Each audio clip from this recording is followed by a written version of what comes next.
আমরা সারা জীবন একটা তারপরের জন্য অপেক্ষা করি। পরীক্ষাটা শেষ হলে তারপর শান্তি, চাকরিটা পেলে তারপর জীবন শুরু। একটু গুছিয়ে নিই, তারপর নিজেকে সময় দেব। সব ঠিকঠাক হলে তারপর সুখী হব।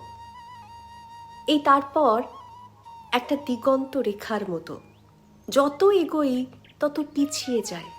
আমরা ভাবি একটা নির্দিষ্ট বিন্দুতে পৌঁছলেই জীবনটা পুরোপুরি শুরু হবে, আর তখনই আমরা নিঃশ্বাস নিতে পারবো। কিন্তু জীবনটা আসলে সেই অপেক্ষার ফাঁকেই ঘটে যায়। যে বিকেলে আপনি ক্লান্ত হয়ে বারান্দায় বসে চা খাচ্ছিলেন, অথচ মাথায় চলছিল কালকের কাজের লিস্ট, ওটাই ছিল জীবন।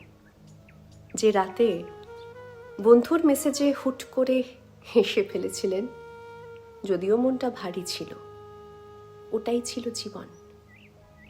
যে মুহূর্তে কেউ কিছু না বলেও পাশে বসেছিল, ওটাই জীবন। আমরা ভাবি জীবনের বড় দৃশ্যগুলো, সাফল্য, অর্জন, নিশ্চিতি, এসবই আসল।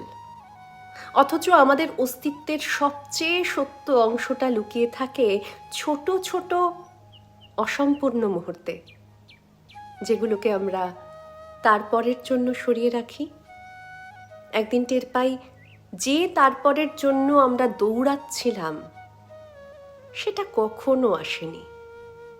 এসেছে অন্য কিছু, নতুন ব্যস্ততা, নতুন দুশ্চিন্তা, নতুন তারপর।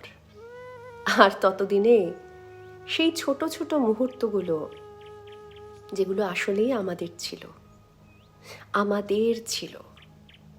ফুরিয়ে গেছে।